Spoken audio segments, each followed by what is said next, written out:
This is a story about your family. How would you say the final product is compared to the book? Listen, I think anybody who writes books knows that if you write 250 pages worth of research that took decades to do in 45-minute episodes, it is just scratching the surface. And Hollywood has to do certain things in order to heighten tension and to make things dramatic. So I am really excited that millions, literally millions of people are going to know Madam Walker's name. And thousands of people who already knew something about her will tune in because they're hoping to learn something new.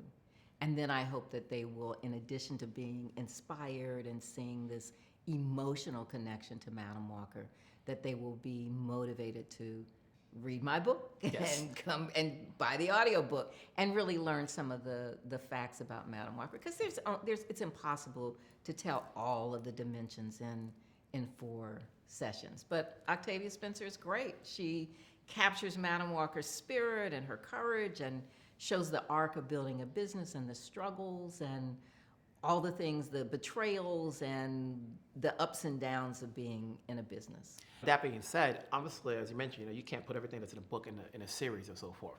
So, were you consulted, or how much of a consult did you have when you knew they were going to take liberties in order to put certain characters or elements in the story that's probably not in the book on her life? So the scripts were written, and after the scripts were written, I had what was called script review. So I read through the scripts and I wrote my notes, as you do in Hollywood, and I write very detailed notes because that's the kind of girl I am.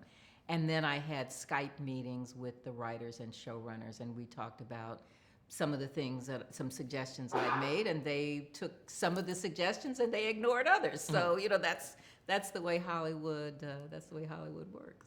When you think about it, what would you say your grandma had, the impact your grandmother had on the beauty culture? Well, she's a pioneer of what is now a multi-billion-dollar business. But one thing I will sometimes see people say, she created the, black business, black hair care. But, think about it. Black women have been doing their hair and styling their hair and doing all kinds of things since the beginning of time. And there actually were other black women before her in the 1880s, before Annie Malone even. But there were other black-owned companies. So she wasn't the very first. But what she was a genius. She was a marketing genius. And she, I think, is more remembered than some of her competitors because of the way she marketed herself. She took out ads in black newspapers every week. She traveled all over the country. She had a particular talent for identifying leaders. She had what was really similar to a PowerPoint presentation, a stereopticon that was glass slides with a projector. So she would make lectures all over the United States to a large audience. And then after she had people excited, she would bring 10 or 15 women into a smaller group and talk about being a Walker agent. She observed who was asking the best questions and who the other women gravitated toward. She would make that person her lead agent.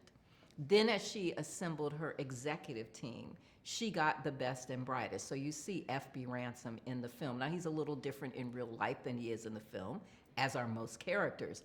But he was the person who crossed the T's and dotted the I's and kept things running at the main office so she could travel and be the visionary. So I think part of that, those records that he kept and that her secretary kept, those have now turned into more than 40,000 items, business records that allow us to document Madam Walker's life and that have been digitized.